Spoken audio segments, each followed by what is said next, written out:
Hello and welcome back to the Father and Son Pastime Podcast. I'm Patrick, repping the Pirates. I'm Kevin, repping the Cubs. Okay, yeah, it kind of worked out. I think there's probably a Cubs shirt that looks blue underneath that. Yeah, it's good. It's close enough. It's Cubby blue. It's Cubby blue. Dad, we are talking about the NL Central and our off-season outlook series. Sounds like you'll be talking about the Cubs. I'll be talking about the Pirates. We'll be lambasting the Brewers. At least I will be. We'll be, feeling bad and praying for the Reds. And we'll talk about the Cardinals, too. I like the Cardinals. Dad, what teams do you want to start with? Let's start with the Cardinals since they won the division. They were the best team in 2022 in the Central. Yeah, MVP Paul Goldschmidt. I agree. At the corners, there's no better corners in baseball. Mm-hmm. And, they won away. They acquired a little bit at the trade deadline, got them improved. I think they had a strong team throughout the year. You can see when they were in the playoffs, they really trying to win it for the guys they were leaving. Wainwright came back. A lot of people were, concerned about if he going to leave. Losing two big pieces for next year. The clubhouse will be different. So, again, how they fill those two holes will be very interesting going forward. But they still have a lot of youth, very athletic outfield. They have the best corners in baseball. Pitching staff is good. I'm sure they need a few more pieces. I believe in middle relief would probably, teams always need that. But the Cardinals, again, will be the class of the NL East. They should win NL it. Central? Yes, NL Central. Sorry about that. I think they'll be the champions again, just because of the talent they have. So they just need to add and fortify what they have right now. There's clearly a theme that I've been saying across these podcasts that whoever needs the least amount of work in this offseason typically is going to be my favorite to win the division. That's St. Louis. The departure of Yadi and Pujols is expected, so it's sad in a way at the end of an era. I thought Wayno should have actually kind of walked out with them, but good for him, pitching in his 40s still. I hope there's something left there. You have Nolan Arenado and Paul Goldschmidt, two top players really in the NL. You had so much depth in your outfield, you could trade it for Jordan Montgomery, who's still on your staff. I thought the pitching staff is kind of okay, Dad. I mean, if they get another starter, I won't be surprised, but I don't think they need it if everyone stays healthy. Right. Especially if Jack Flaherty gets enough health in him. That's the key. Yeah. I think a lot of people like Juan Yepes and Lars Nootbaar. I think they can upgrade at shortstop. I've never been a Paul DeJong fan. I know Edmundo Sosa's off the team. Catching is clearly their priority. They don't really have an in-house option. Being a DH, really any one of those extra people, is Nolan Gorman going to be the DH so Tommy Edman can play second and then they get a new shortstop? Or is they're going to teach Nolan Gorman or Tommy Edman shortstop and, release Paul DeJong? There's a couple options they can do there, but I think catching's priority, maybe another bench bat. I thought their bullpen was okay, but sure, I could see maybe a better closer than Helsley. I know he's kind of new in that role. I would love them to try Jordan Hicks back at that spot. I mean, I was a big fan of that flamethrower, but he just never was stable enough to hold down that role. I think the key to the Cardinals next year is the health of the starting rotation. Mm-hmm. So I think if they can stay healthy, each one of them had a little, bit of health issue last year. I just think that they're strong. They seem to good ballpark, good strong fan base. I really believe that the Cardinals, again, not a whole lot of competition in their division, but a different, slant this year. We're playing everybody. I still say that they'll win, 95 games and, be a strong contender in the playoffs. Just a good, solid team. This is the last year probably of Paul Goldschmidt, unless they extend him. This is the last year of his contract. If you are the four other NL teams, I think you have to look at next year as your true window. Wainwright probably will be retired by the end of this season, end of next season. And then I don't know who else is coming off the books for St. Louis, but I'm sure there's a couple names. And then I think you have a legitimate case if you're the Cubs, the Brewers, even the Pirates, could possibly start to contend. But I think a massive amount of things need to go wrong in St. Louis and a massive amount of things need to go right in any other team for there to be any other winner in the Central besides St. Louis this year. Disagree or agree? I am on the fence because it all depends what the Cubs do in the offseason. Right, but even if the Cubs do everything right and the Cardinals do everything right, they're not going to be in first place team. Right. So the Cardinals would literally have to have 4 or 5 major injuries. Correct. Dumb trades or something. Right. Both their corners get hurt and out for a significant time. I agree. I think, and they're just that's the thing. Of all the teams that we can rattle off in the major leagues, St. Louis is consistently good. They have a great tradition. When's the last time they had a losing record for a baseball season? I don't know, 20 years ago. Yeah. So hats off to St. Louis and their leadership in the front office and everything else. But yeah, you can pencil them in as first place right now. Yeah. I completely agree, Dad. I mean, this was last year they had 5 Gold Gloves on this team, and I think this year they had 3 or 4. Athletes in the outfield. Yeah, true athletes, great arms. Yeah.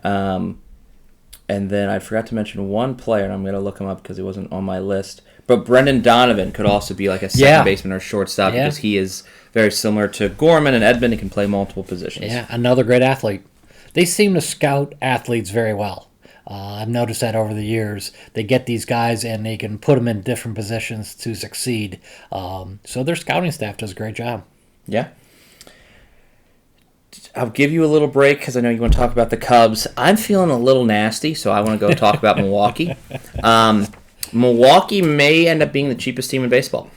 What started last summer as the Josh Hader trade, trading when you're in contention. I don't think they were first there, but they were like a couple games out from St. Louis. Trading that guy, non-tendering, DFAing, whatever, Brent Suter, who was fantastic for them in the bullpen, and then trading Hunter Renfroe, all in 4 or 5 months' time, purely financial. They were 3 great players. I mean, truly all-stars. They're almost like giving up. It feels like, hey, Miller Lite's not doing that well with sales. We're being beat out by Budweiser in St. Louis and whatever that shit Chicago drinks. So let's just go ahead and not even try to sell Miller Lite anymore. Christian Yelich is just a shadow of his once self. Yeah. They retain Colton Wong, but just put him in trade rumors.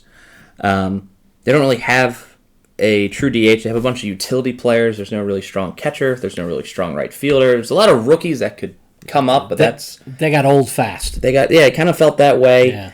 Yeah. Their rotation was good this year, but less so than 2021. Correct. And now there's a couple on the block. Right, because there's a plethora of pitchers. Yeah. So I don't know. I just don't think it's going to be great to be a Brewers fan in 2023 when it doesn't seem you're going to be, you're not trading Renfroe to sign someone big, kind of like the Blue Jays getting rid of Teoscar. Ooh, now we have more money to go get a big name. No, this feels like, well, Hunter Renfroe is going to be $11 million, and we could only afford $8 million at right field, so we got to trade $3 million. But Brewers get a decent amount of attendance and everything else. Something is happening as well that all of a sudden they pull the plug. Hader, I think what they did to the clubhouse when they traded Hader was they thought, hey, we're giving up. And a lot of the Brewers publicly stated, why did we make that trade, and lost faith with the front office. And I think the clubhouse went down a little bit. So I think that was a big part of it. I think there's a lot of lack of respect from players to management because you got rid of... I mean, look at how that feels. Look what Christian Vasquez getting traded for the Red Sox. I guess we're not playing anymore. We just traded our clubhouse leader. Yeah. Oh, I guess we're not winning games anymore if we don't need a closer. Yeah. So, yeah, I think... That was about money, too. Yeah, they all was. All 3 of those decisions were about money. Yep. So I'm just angered with how they operate a baseball club because you're blessed with one of the best rotations in baseball. You were one of the best teams in 2021. You, I believe, got swept by the Braves in that series. And you didn't even make the playoffs this year. Correct. Yeah. So you're going down. They didn't score, I think, like 2 runs, So if that's the direction of your club, I just feel like it's going to keep going down. And I see the Brewers going down, I see the Cubs and Pirates swinging up. Obviously, the Cubs have the financial capabilities to swing up much faster than Pittsburgh, but I think the true superstars are going to be Pittsburgh Pirates, at least homegrown, that is. Cubs can certainly go out and sign somebody. Dad, do you want to shift to Chicago or Pittsburgh? I'll go Cubbies. Okay, go ahead. I'm excited. Cub fan here. You know, Jed took over a sinking ship and had to make some tough. Jed Hoyer had to make some tough decisions. Epstein left and said, "Okay, here you go, take over." And he knew then things weren't happening. A lot of aging players were at the last years of their contract, and Jed had to make some tough decisions. So he traded 5 very well respected Cubs out last year. This year he made some unheralded moves at the deadline, brought in some more pitching prospects. If you look at the minor league systems in the major leagues, the Cubs are now in the top 10. They were never, ever in the top 10 since the days of Baez and Bryant and all those guys. So the farm system is really looking good. Right now, I think they estimate the Cubs have between 80 and 100 million to play with this season and still stay under the cap. And I think Jed has been given the okay to spend money from the Ricketts Group. So I really think Jed now can go shopping and buy some big-name players. Right now the Cubs are rumored for all these big guys. Oh, yeah. And I think of all the teams in baseball, the Cubs may have the most leeway in, finances to go after 2 big-time players and a plethora of others. I'm thinking they sign 5 to 7 free agents this year. And then they add, and there are guys coming up in the minors that will be in 2024 stars of the team that they got from the trades from the Bryants and the Baez and the Rizzos. They're looking really good. Their future is bright. So I think next year they should finish in second place. Is it good enough to be in the playoffs? I don't know, but they'll make a vast improvement from 74 wins. They'll be in the 80s somewhere.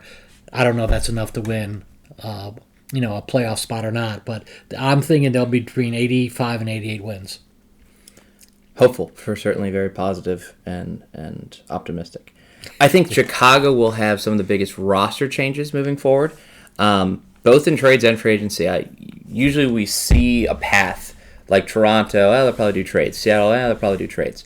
Then there's people like the Orioles and obviously the Cubs that are linked to free agents because, hey, we got money, let's go buy them. Mm-hmm. Cubs are going to be doing both. The depth chart that you see on MLB.com of the Cubs will vastly change between now and April 1st, March 31st, opening day.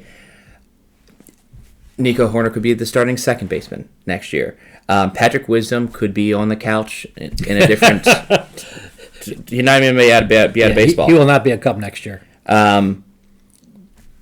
Steele, Sampson, and Thompson are the 3, 4, 5 guys. They may be AAA. So it's very interesting to see the movement of this team.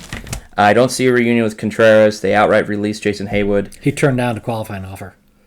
Wilson? Yes. Yeah, I figured that makes sense. He deserves multi-year contracts. Yeah. Wade Miley and Drew Smiley. I always forget those people rhyme. I don't see reunions with them, and I actually think the Cubs are going to be hopeful for bigger names. So, Chicago could be and should be linked to pretty much everyone but, I don't know, a left fielder. Yeah, pretty much. I think everyone else is moving around because he's your Gold Glove left fielder. Yeah, and a right fielder. Yeah, Suzuki, but if he had to go play DH or something like that, sure. But I don't think they're going after Aaron Judge, for example. So, the Cubs are a great mystery.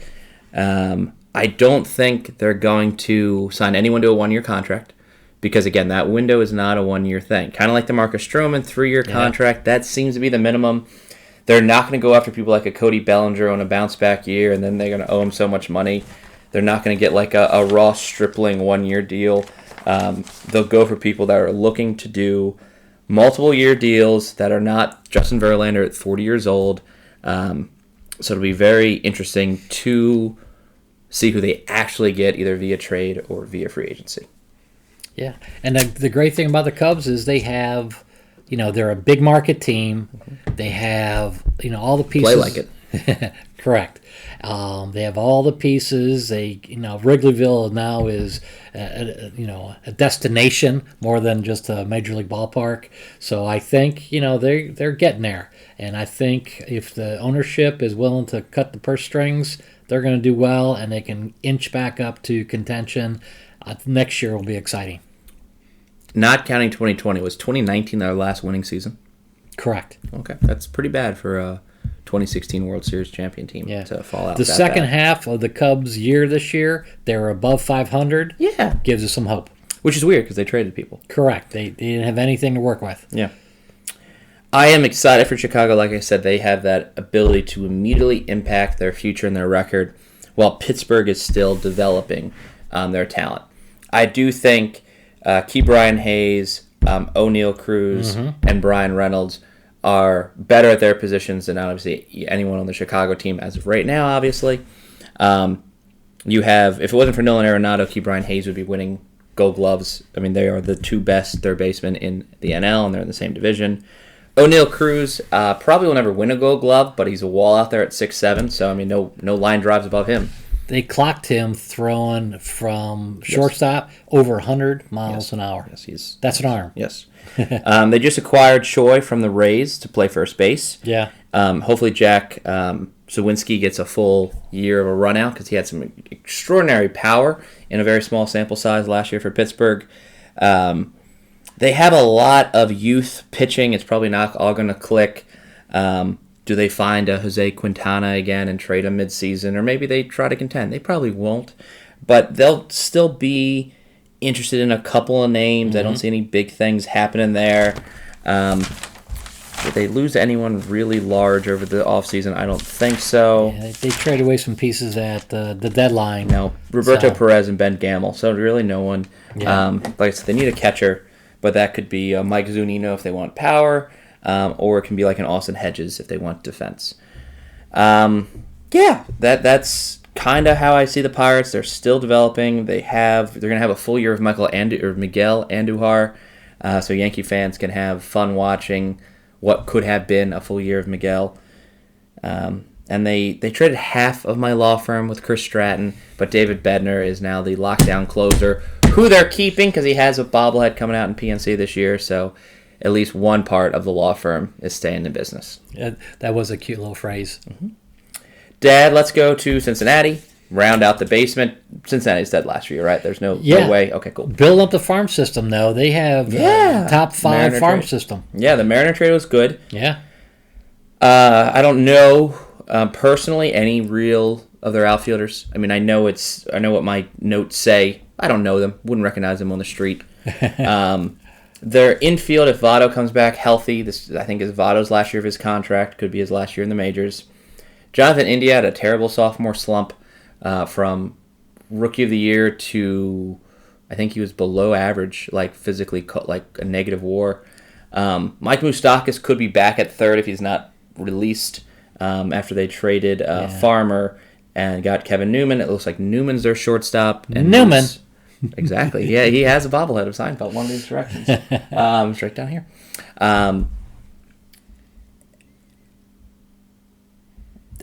We'll see kind of how all that shakes out. Moustakas could maybe even play a little first if Votto's still injured. They have no one in the bullpen.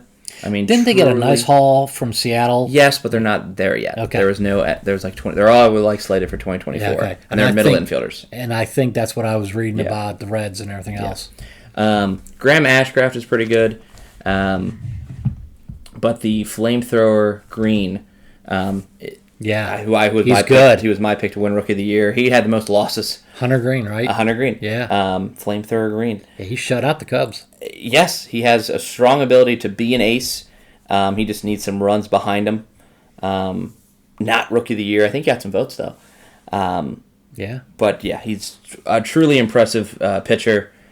Nick Lodolo's there, too. But, I don't know. They're still years away from having any contending team in Cincinnati. Yeah, like a lot of these bottom teams, they're developing. How quickly they develop will dictate how they go up in the standings. They're still a year or two away. So, but going forward, 2 or 3 years from now, they should have a talented squad. We shall see. I mean, I don't know who is going to suddenly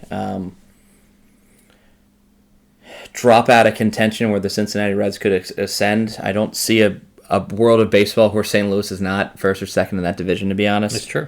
Pirates are getting better. Cubs should be getting better. Even if the Brewers are the worst team in the Central, the Reds only move up to fourth. Yeah. And that's still years away.